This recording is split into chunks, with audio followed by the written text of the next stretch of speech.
The sentence fell out of him faster than he could stop it, sharp and careless, like a coin dropped into deep water. And the silence that followed was heavier than the small cafe table between them. He had leaned back in his chair, arms folded, eyes drifting toward the window, as if what he had just said did not matter, as if it was a harmless preference spoken aloud. Across from him, her fingers tightened slightly around the warm ceramic cup. Not enough to tremble, not enough for him to notice, but enough to tell a whole story about restraint, about years of learning how to hold pain quietly. In that moment, something simple and cruel had been revealed.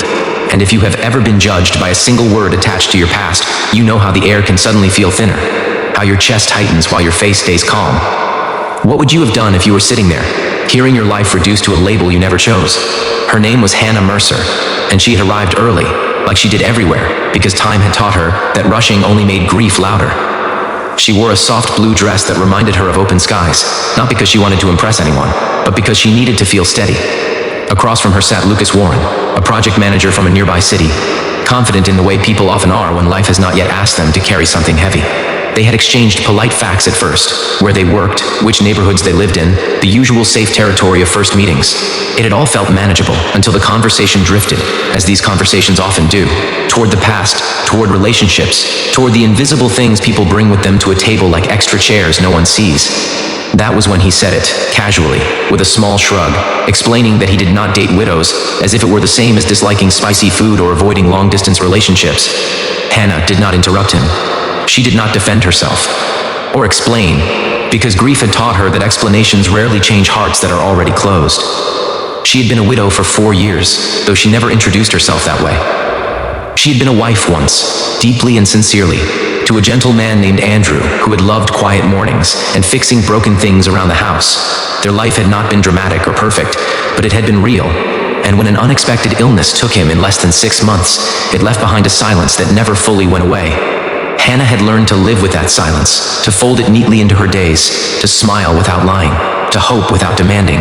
Sitting there now, she felt that old ache stir, not because Lucas rejected her, but because of how easily he dismissed something that had shaped her into who she was. Lucas, for his part, felt oddly justified. He told himself he was being honest, that honesty was better than pretending. He believed widows carried comparisons, shadows of past love that no new relationship could compete with. He did not consider that his words were not neutral facts, but judgments shaped by fear. Fear of not being enough, fear of being second, fear of a pain he had never actually touched. He glanced at Hannah, noticing her composed expression, and assumed she was unaffected. He did not know that strength often looks like stillness, or that some people have learned how to absorb hurt without spilling it onto the table. The turning point did not come in a dramatic burst. It came quietly, the way real lessons often do, slipping in through a side door when pride is not watching. As they sat there, a woman at the next table struggled to gather her things, a small child tugging at her sleeve, asking questions in a soft, insistent rhythm. The woman apologized to no one in particular, her eyes tired but kind, and Hannah instinctively stood to help, steadying the chair, offering a reassuring smile. Lucas watched as Hannah crouched slightly to the child's level, speaking gently, her face softening in a way it had not when she spoke to him. The child laughed, tension dissolving. And for a brief moment, something in Lucas shifted, though he did not yet know what to call it. They sat back down, and the conversation limped forward, awkward now, but alive. Hannah spoke about her work at a local community center, about organizing food drives and after-school programs, about finding purpose in service when life no longer followed the plan she once imagined. She did not mention her loss again. She did not need to.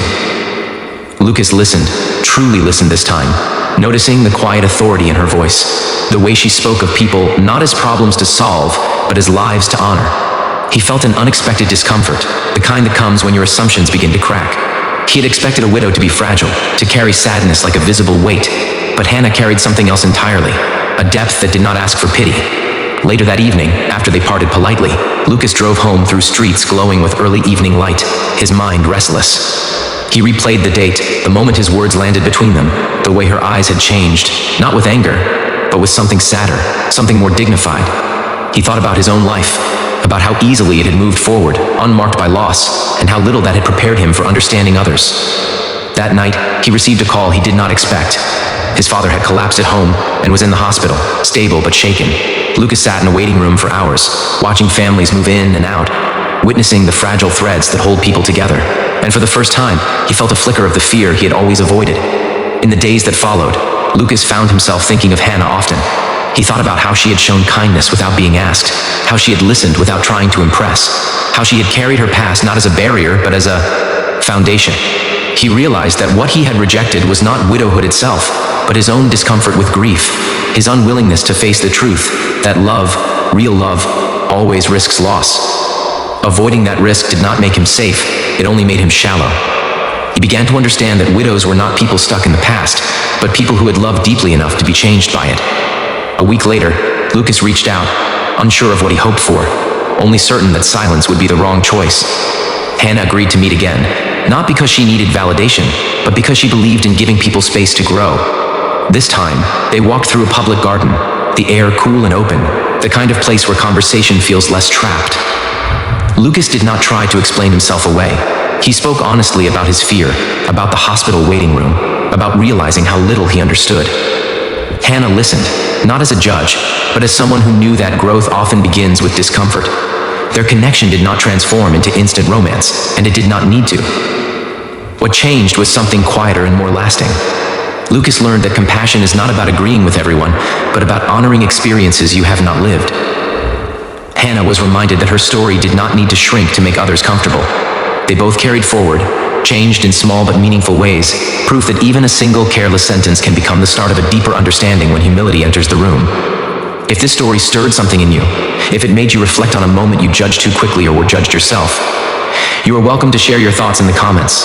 And if this story truly touched your heart, gently consider liking, commenting, sharing, and subscribing so more stories of kindness and quiet growth can find their way to others.